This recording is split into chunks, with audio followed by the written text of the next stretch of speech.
Thank you for listening to We Have Ways of Making You Talk. Sign up to our Patreon to receive bonus content, live streams, and our weekly newsletter with money off books and museum visits as well, plus early access to all live show tickets. That's patreon.com/wehaveways.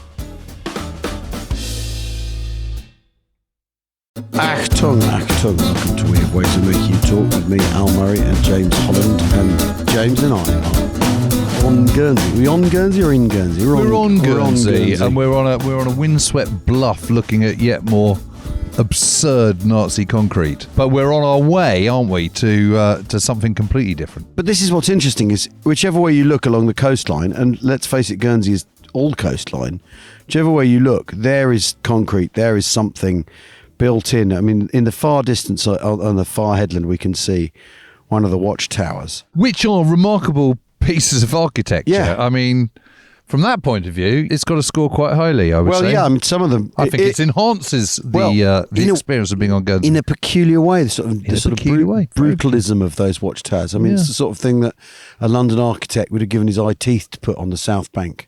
In 1963. Yeah, exactly. But those things are all obvious, but there's also some stuff here that's concealed. And so we're going to go and look at one of the hidden, not quite so conspicuous bits of Nazi megastructuring here on Guernsey. Well, I'm really intrigued to see this because it's a hospital, but it's underground. And what I want to know is why? Why would you do that? Why would you do that? Yeah. What's wrong with it being above ground? I don't know. Anyway, we're going to find out. But yes, it's my first time back in 30... More than that. 38 years. So 40 years, basically. Blimey.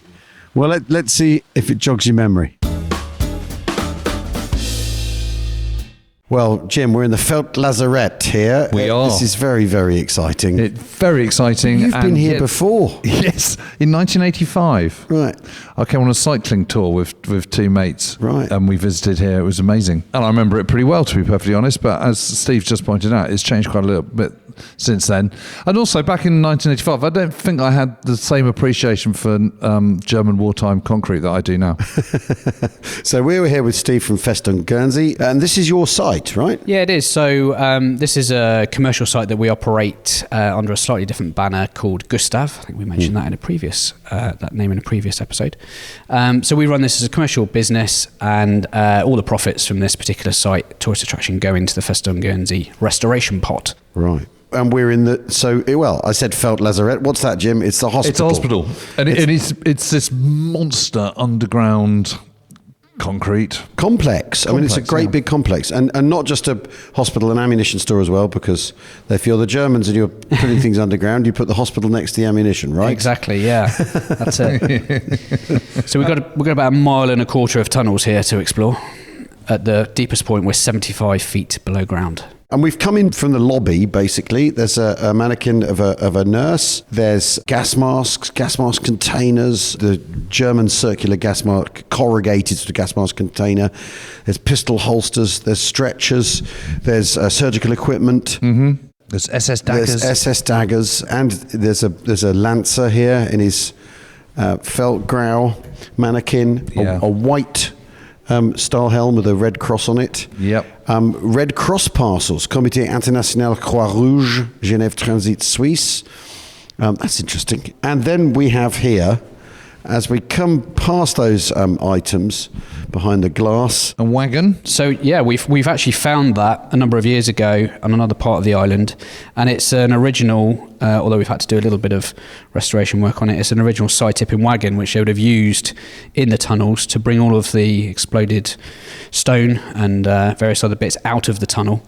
And would have tipped it in the valley beyond the entrance to the tunnel. So there's lots of spoil in the valley from the... There is, yeah. The whole valley was basically filled in, just opposite the tunnel here. Yeah. It's absolutely amazing, isn't it? And the thing, I mean, how long did it take to construct this? Yeah, well, that's a good question. I mean, technically, it's not finished. So the whole occupation period It didn't technically get finished, so it's still shown on the plans as being outstanding. But there is plenty of tunnel that is complete. So yeah, it's a three-year project basically. Yeah. A 3-year project. As you can hear, it's open to the public. That's why there's voices in the background. But even so, that's still quite quick, sort of compared to HS2 standards. Yes. Well, yeah, but everything's quick compared to HS2, Jim. Let's be honest now. And then as we come into this next tunnel, well, landing. I don't know what would you call this? It's the entrance. In essence, the vehicles with hospital patients or ammunition would actually have reversed all the way in here. Yep. This would have been gravel originally, and this was actually the entry to the actual tunnel itself. Okay. And there's a memorial here. So this memorial is dedicated to the slave workers who died in Guernsey for Hitler's organisation, So do we 1940 know? to 1945. Do we know how many people died working in Guernsey? Yeah, we've got some information here about cemeteries and the people who died. We don't have a full list, but we do have some people's names. The actual quantity of people that died here, probably 100 or so. Right. You see this, Jim? There's the Guernsey Evening Press. Yeah, amazing. And this is heavily filtered by the occupying Germans, right? So this is from August the 20th, 1943. Anglo-Americans lose 1/3 of troops employed in Sicilian battle. I'm not sure it's quite that much. Well, that's what the Guernsey press said. Yeah. Soviet attacks at Kuban and Mir stemmed by resolute defence. So this is very much. Oh, and there's the headline from the 19th of June 1940. Island evacuation. All children to be sent to mainland tomorrow. Mothers may accompany those under school age. Registration tonight. Whole bailiwick to be demilitarised. Yeah. Unbelievable. Right. So lead on, Steve. Yep, so we're coming out of the sort of museum area now and into the actual main tunnel. We're about to approach the first chamber, which is all unlined. It's unfinished, so it's bare rock. Bit of a grim place to be going through, so we don't allow people through there. But the ventilation equipment is all through there, and the toilet block, Right. and various other things. Just gives you a bit of an idea of the sort of working conditions that they would have had. Yeah, and we're looking at breeze block walls, and then what's the word I'm looking for? It's an arch. Isn't It is an arch, It's an yeah. arched ceiling. Yeah, so the walls are actually concrete formed as well. Right. There are blocks, as you say, that create a little bit of a ledge for electrical cables and stuff to sit along, and then it's an arch top as you would expect in a tunnel. Yeah. It's about 3 meters wide, 5 meters tall. Yeah. At this point. And it's cold. It is cool. It is cold. Yeah, it's a constant 12 degrees normally, summer and winter. So a good place to go in the middle of a heat wave and you just want to cool off for a bit. Or an amazing place to store wine. Yes. Ah.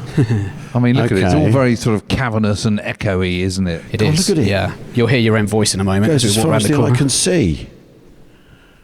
This is amazing. Absolutely enormous. And the signs on the wall. That's the ammunition. Is ammunition? Oh yes. Listen. Yeah, Listen so- to your voice, Jim. Yeah, you'll hear it back. Hear yourself back. Oh, yes. I mean, just imagine ranting at high level German down here. Down here. But that's a proper, actual slapback echo. If you look at the floor here, you'll notice this whole ammunition side of the tunnel has got bitumen on the floor. And the idea of that is ammunition being stored in here, they don't want any sparks, and Germans generally had hobnail boots, and concrete and hobnail boots normally creates a spark, so they line the whole floor with bitumen to prevent any To stop that from happening. unintended explosions. Which again is amazing because bitumen's a resource they're very short of. Yeah. Yeah. Yeah. They did line quite a lot of this tunnel in bitumen to try and keep the water out, because obviously it's quite good at that as well. Yeah. And how much ammunition was stored here, or going to be stored So here? we don't have any records to say exactly what was stored here, but we do have a few photographs, and it just shows crates and crates and crates of all different sizes of ammunition here. They probably wouldn't have stored things as big as the mirror shells, but they would have certainly stored anti-aircraft shells, probably anything up to 15 centimetre, I would have thought. Right. And it would have been absolutely jam-packed. Yeah. This was the main ammunition reserve. The big There were dump others. on the island. Yeah, there were others. So some of the other tunnels also had ammunition storage, but this was designed specifically for that, or Right. converted to that purpose. Right. Lead on. Yeah, lead we're on. going to go this way, yeah. You'll also notice there's a good mix of material. So we're standing Brick line. outside a brick line chamber. Very, for the eye, it's very pleasing because it's actually quite good quality craftsmanship. Yeah. It's not bare concrete. It's actually very nicely put together red brick and spans for around about 50 metres, I guess. Yeah. down the chamber there. Very, very nice. But it's really damp. It is very damp, yeah. That's a consequence of age. We've got a very high water table here as well in this particular area of the island. And ultimately, the waterproofing is starting to fail. But we like it because it's raw and unique. Yeah. It wouldn't have been necessarily like that during the war. You would have had heaters, maybe not in this ammunition area, but you would have had air conditioning and heating, certainly in the hospital side. So the temperature would have been a lot higher. So we're approaching another chamber in a moment where there was a film that was filmed in the underground hospital. Mm-hmm. It was a film called The Blockhouse, and it starred people like Peter Sellers, right, and a few other fairly famous names in the 70s. And the film actually covered the war period, and 4 or 5 people came down into the tunnel as a kind of safe haven and went a bit mad, really. And there's all sorts of writing on the walls you can see in the chamber there where they were kind of going a bit crazy. An amazing scene at the start. They had a Spitfire bombing the area around Plymore. And that is the best part of the film. The first opening 5 minutes. The rest of it's quite bleak and weird, but So the plot is they're trapped in here, but they've got enough food and drink to keep them going forever. You've got it, yeah. So it's kind of, that's like a Cold War scare movie, isn't it? Yeah, that's it, yeah. What happens if the world ends, basically. Basically, yeah. Oh, that just sounds jolly. I hope they got that. I wonder if they got that in the hotel. Yeah, maybe. Well, I mean, I don't know if this is spooky enough for you listening. We're going to take a quick break while I recover my nerve. It's weird in here, isn't it, Jim? It is. It's unsettling, isn't it? Yeah, it is, yeah. And it being cold doesn't help. No. We can convey that quite, but... no. I'm looking forward to seeing the blue sky again. Me too. We'll see you in a minute. I'm Marina Hyde. And I'm Richard Osman, and together we host The Rest is Entertainment. It's your weekly fix of entertainment news, reviews, a splash of showbiz gossip, and on our Q&A we pull back the curtain on entertainment and we tell you how it all works. We have just launched our Members Club. If you want ad-free listening, bonus episodes, and early access to live tickets, head to therestisentertainment.com. That's therestisentertainment.com.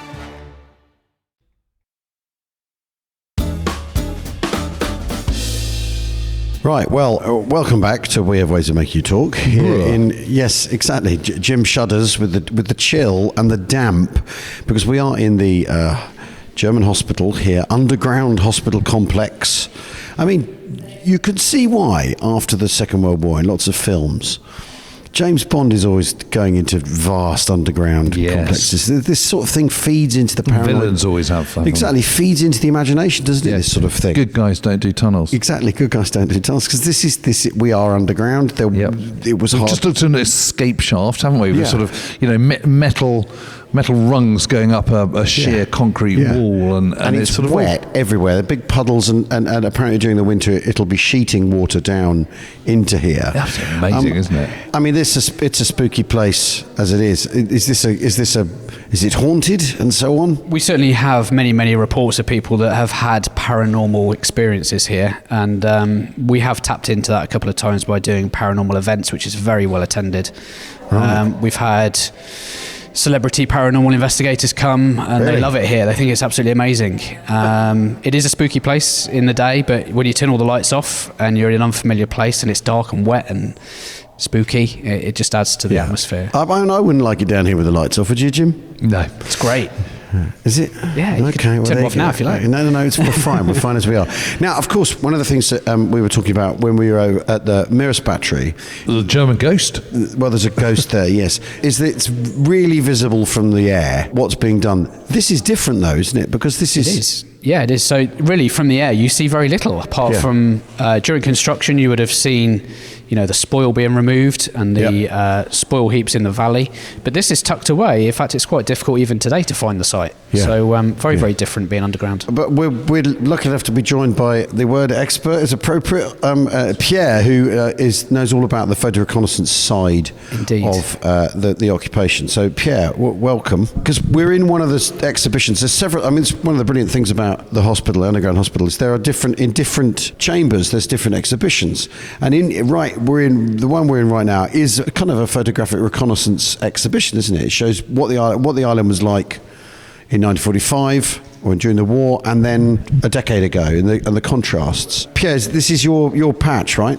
Yeah, I mean, it's something I'd been researching since the mid-90s.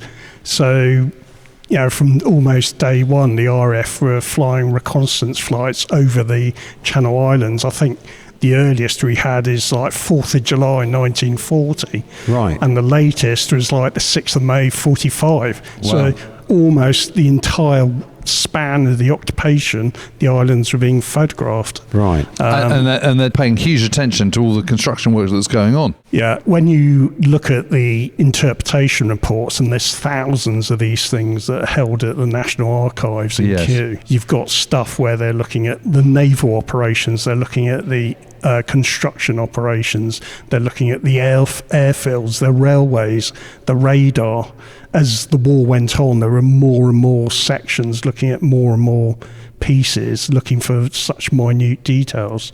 I mean, certainly like when they were looking at the radar, come the days leading up to D-Day, they'd plotted out where almost all the radar stations were in Guernsey. And of course, they were subject to massive amounts of air attacks to blind the German radar, because obviously the American 82nd and 101st Airborne Divisions flew in between Guernsey and Alderney. But with the information they had, they knew where to place those air routes, so they were out of range of the German anti-aircraft guns. Yeah. And I assume this means that really the British knew pretty much everything that was here. And they certainly were using the photo reconnaissance to not only help learn what was going on, but it then became the official cover story for what was going on with Bletchley Park. Right. Yes. Because if you find something out by Ultra, you then send over a PR plane. So the Germans below see the plane coming over and they go, when it's clear that the Allies have discovered something, the plane's the reason, not the decoding. Yeah, I think the best example of that is when the German U-boats were coming into Guernsey to recharge their batteries after D-Day. So obviously from Bletchley, they knew U-boats were coming in. But of course, as you said, send over reconnaissance aircraft. Oh, look what we've found. Right, come on, get second tack on the job and let's start strafing the harbour. Yeah. So Guernsey was attacked from the sky a fair bit then? Certainly from 1944, around the June-July period, life got pretty interesting around here. There's an air raid that took place in January 1942 called the Beaufort Raid. Amazing strike operation, 50 foot off the deck using Beauforts. They managed to severely damage 2 German vessels. Quite a number of people were killed in that raid. But really, you could almost say, give us an example of something that happened in Europe during the war. And the Channel Islands have got a remarkable similarity with all their depth of stories. There's an effort to disguise what they're doing as well, isn't there? Oh, yeah. I mean, the work the Germans did to camouflage. So we have a photograph here taken at Fort Homet. It shows one of the searchlight bunkers, but you can see the bunker has been painted in the reds and the greens to help it blend in with the background scenery.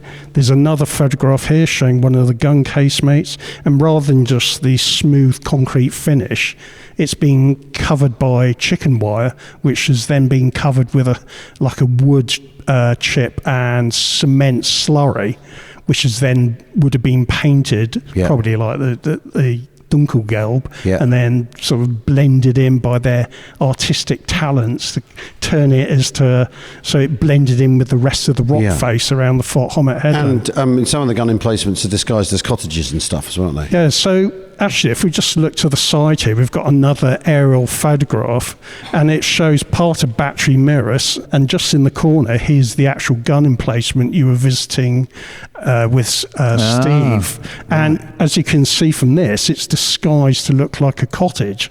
But of course, if you're moving a cottage around, aiming the gun, you've got to remember to park it at the same place each day. Because otherwise you'll give it away. Yeah, because they've got fake footpaths leading up to the gun position. And you can see just up from that another gun battery, which housed 22 centimetre guns, where normally they would have guns in open field emplacements, but they would then build like an umbrella-like structure over the top, which they would then put all the camouflage netting over to help blend it in with the countryside. But of course, there were so many reconnaissance flights, they could see all this stuff being built.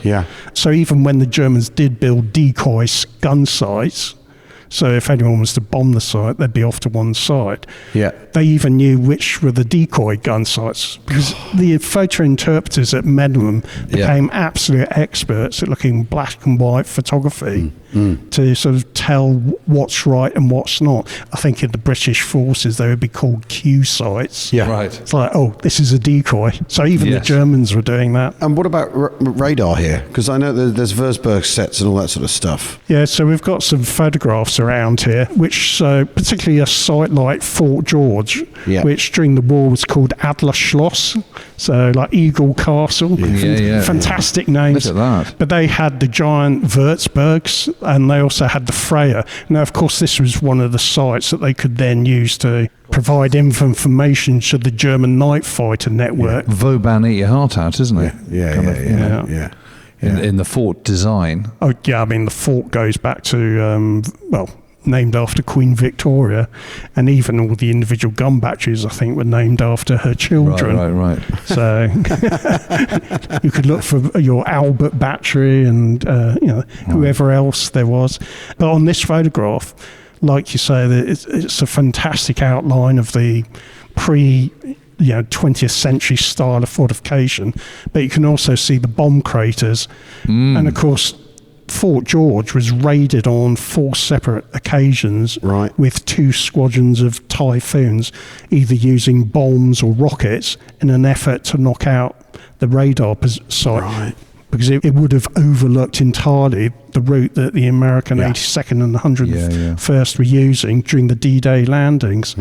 But because of the concentration of anti-aircraft fire and positions around Guernsey, they needed to know where all that stuff was, because that could have seriously compromised the safety of the paratroopers doing their thing and everyone else that was operating afterwards. But I'm also conscious that this amazing complex is primarily a hospital, isn't it? A field hospital. So should we wander along and look at that? Yeah, why not? Yeah. Hopefully you'll find Steve somewhere in the labyrinth to carry on your guide. Thanks, Pierre. So now we're in the hospital. We were in the magazine, and now we're in the hospital. It's the same, though, construction-wise. It is exactly the same construction. Yeah, there is a mix of concrete and a mix of brick. What you'll find here, though, is that there are radiators on the walls. Right. As you see the wards, there's lots of wards here. Potentially, this site could have had up to 800 patients, although we know that was never the case. Yeah. We're approaching the first ward here. God, they're quite sophisticated beds, and they sort of hinge there was a up. mix of beds here. These are metal ones in this particular chamber. The one next door is wooden beds, and in fact they had some bunk beds as well. We know that from the 3D schematics that the Germans drew. Right. There would have been There's a mortuary. Yeah, there's a mortuary. So yeah, that wouldn't have been a very particularly nice place to be. And is this for German personnel or OT people? I mean, who's in here? Well, potentially any wounded people. We know some civilians were actually treated here as well. We've heard reports that actually a young child was receiving some treatment for dental problems here. Right. We did have... Here's a wooden bed. Yeah, there's quite a lot, aren't there? They're crammed in. Yeah, definitely. We do have an example of a chap that came here and was wounded and was treated here. He gave an account in the 80s when he returned, and he said the place was quite warm. There was a lot of nurses. It was generally okay. But then again, he's just been wounded. So, he's... And was he wounded in Normandy? Actually, I don't know where he was wounded. Okay, but they're bringing people from France to here, are they? That's right, yeah. So the idea was that they could bring anybody that was wounded from France here, and that's why they had a capacity of 800. God. Gosh, look at those, bunks as well. This room on our right's marked cinema. It is marked cinema, which is interesting. I think that really has been slightly changed over time, but ultimately that's going to be your sort of rest room, where you could potentially just... there might have been a film on, who knows? Yeah. But it would have been your recovery area. But we're approaching one of the last wards, and then we're going to come up to the operating theatre, the business end of the hospital. Truly amazing. It's a big site, isn't it? It really is. It's 75,000 square foot on floor space. Yes, that's a lot. And 1.25 miles. Lots of dark areas. That's the operating theatres. We'll come back to that in a moment Right, when we go around. So go round. Okay. Because what people need to know is this is basically an enormous grid. Yeah. Yes. Underground grid. It's like a ladder. Yeah, exactly, like a ladder. You have the main corridors up, which run parallel to one another, and the wards that run between those. Correct. So we're just approaching here the deepest part of the tunnel, and this is where the 85-foot... escape shaft. 75-foot escape shaft is. So in the event of a major incident, and you can't go out the normal way, this is your way out. Very, very strange. Yeah, it sort of gets quite oppressive after a while, doesn't it? Yeah. Yeah. Yeah. Certainly it's not easy to go up this escape shaft. I've done it myself. You have? There's a number of steel rungs which take you up to the exit. Oh, yeah, that's quite a height, to be fair. It is, yeah. You then have to step across the void into a sort of platform area, and then there's a doorway which allows you to gain access outside. Struth. Yeah. And very sensibly, the lower dozen rungs are blocked off. Covered so we don't get guests trying to climb up there. Yeah. There is a well here as well, which was the fresh water just on the corner here. That was pumped into a holding tank in the escape shaft. Yeah. That fed the whole site with reasonably fresh water. There's a kitchen here, which we're going to be coming to in a moment. Yeah, I'm not sure you would have got gourmet meals whilst you're in here, but you certainly would have been fed whilst you're recovering. And just more vast tunnels of emptiness. It's the kind of capaciousness of it is there no one going, astonishing. All right, okay, we've built enough on Guernsey. We've spent enough money on the Channel Islands. We really, look, at some point we've got to quit our addiction to concrete. I mean, this is the thing that's beginning to really boggle me, is that if it's obvious 80 years later that this is sort of, I mean, for want of a better word, expression, a white elephant. Yeah. Is it not clear at the time? Well, Hitler was obsessed, you know. We do often refer to it as Hitler's Island Madness, and the whole scale of this operation and many of the other sites that we look after is absolutely bonkers. Well, I remember reading a rather good novel called Island Madness, I think it was. Came out some years ago. Yeah. All about this, about the experience of it. And everyone's going a bit potty by the end, you know, civilians and Germans alike, and the workers. But so the kitchens, are they? Yeah, this is what's left of the kitchen, yeah. So there was 2 stoves here. There's some boilers at the back there for some auxiliary heating, and another escape shaft, which actually has steps in this time. I was just saying, we're looking at a vast oven with sort of 5 circular shafts underneath, you know, holes on the top, which would have presumably been the hot plates, and you Correct. It's like an enormous Arga. Yeah, like an enormous right. Arga. Exactly. Yeah, massive field kitchen. Yeah. Bear in mind, this tunnel is one of approximately 40 that were planned on the island. Now, this is by far the largest.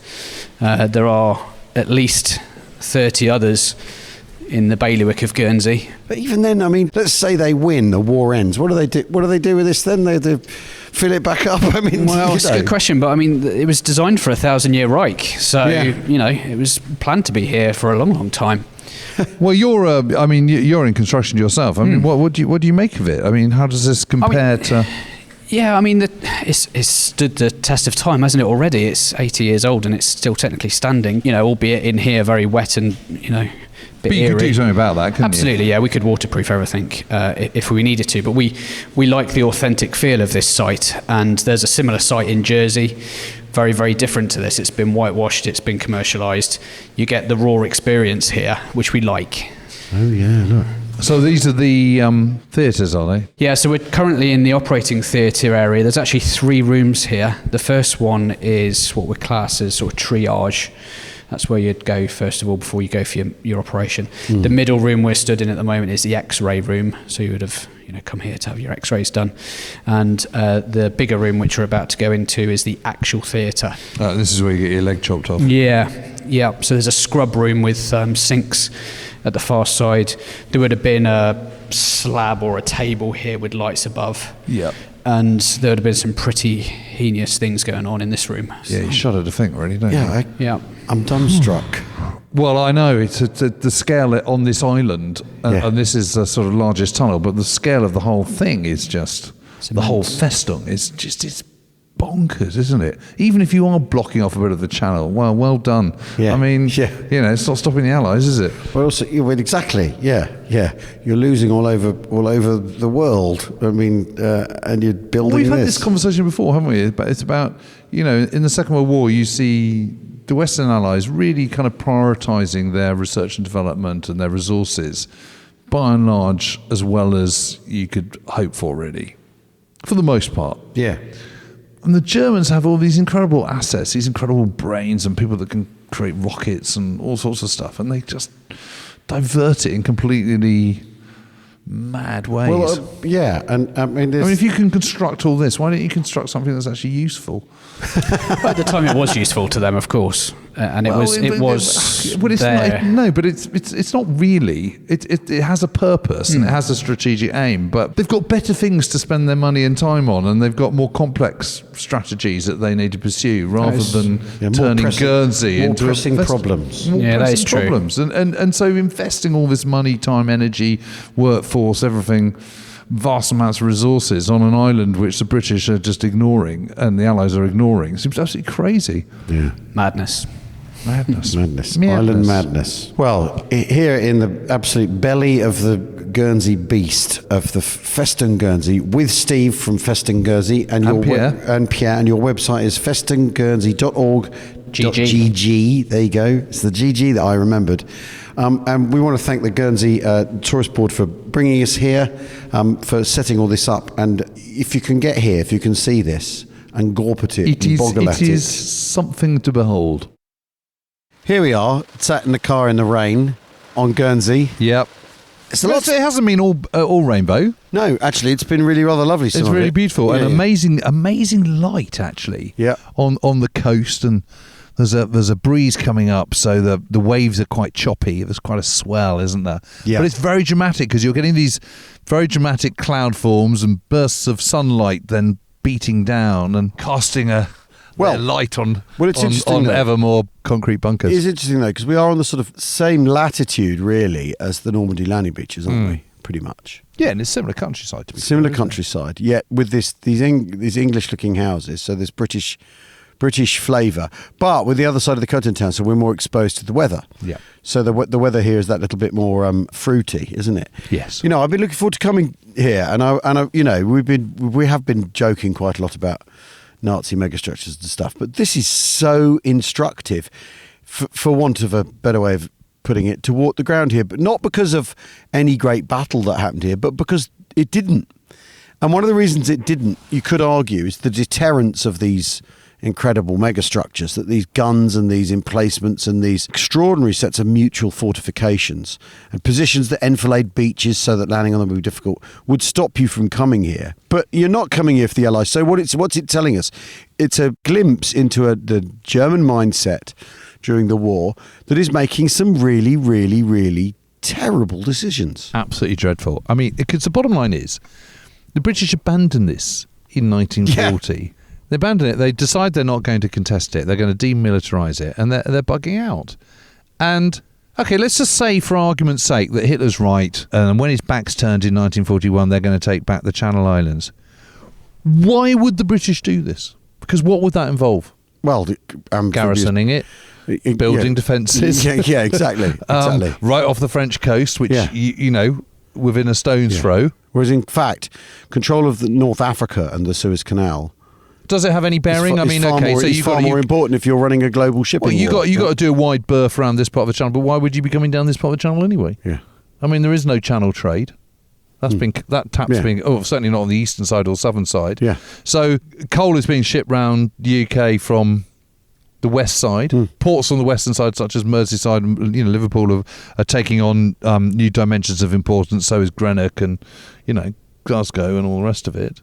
And Northern Ireland. Yeah. That's where the emphasis is.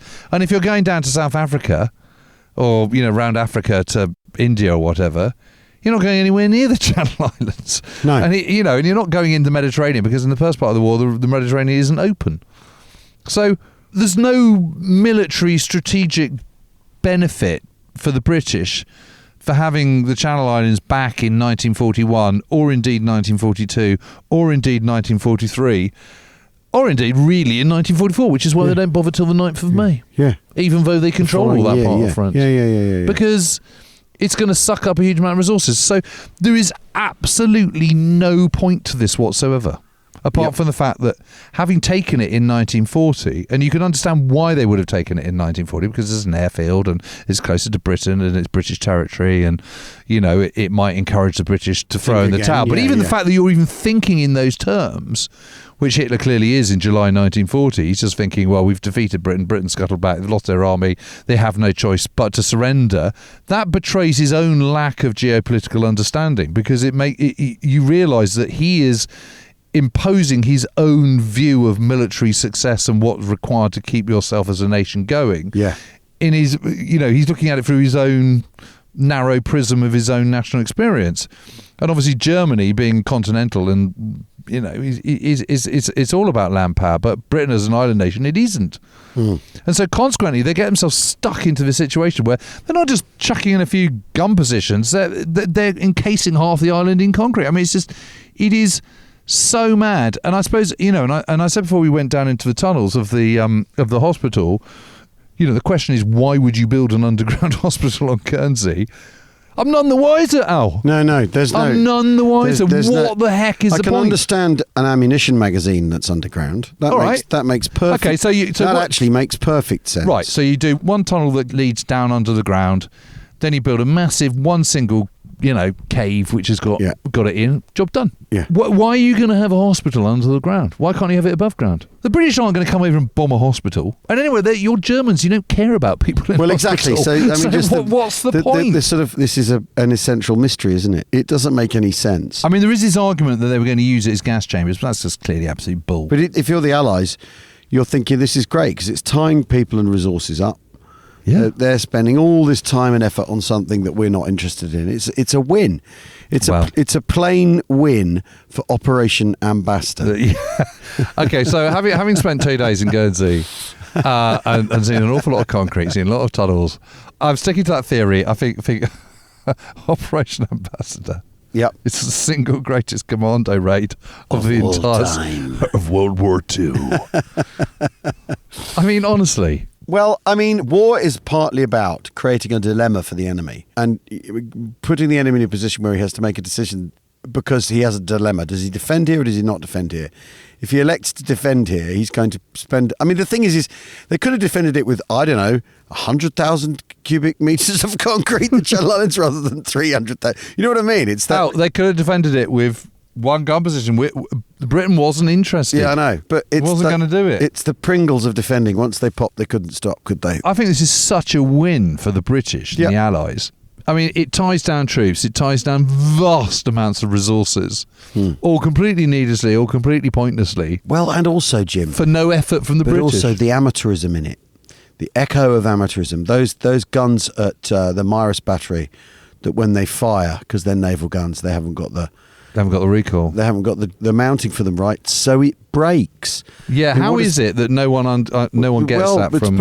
It's because the chimera of German efficiency, or the mirage rather of German efficiency. That these are people who mount guns on a thing that breaks when they fire them. That doesn't strike me as particularly efficient in the same way that the entire thing is not at all efficient. It's the reverse of efficient. Had they spent that 10% in Normandy, the Normandy landings would have been that much more difficult, and they're difficult as it is, even with some of the threadbare defences that are actually in Normandy if you're dispassionate about it. But also, I'm sort of very conscious that I've slightly overused vast numbers of adjectives on kind of saying how bewildered and gobsmacked and stupefied I am by the scale of these things. But I am. Yeah. I mean, I just cannot get it. I had no idea. I mean, I remember going to the underground hospital, and I remember, I've seen pictures of this stuff, but when you're here and you see the scale of these defences, these fortifications, and how much work must have gone into them, it is truly jaw-dropping, isn't it? Yeah. Well, we hope you've enjoyed our trip to Guernsey as much as we have. Yeah. Huge thanks to Visit Guernsey. Yeah, for helping us out here, and to Festung Guernsey as well. And to Steve and Pierre and the gang. Yeah. We will see you again very soon. Thanks for listening. Cheerio. Cheerio.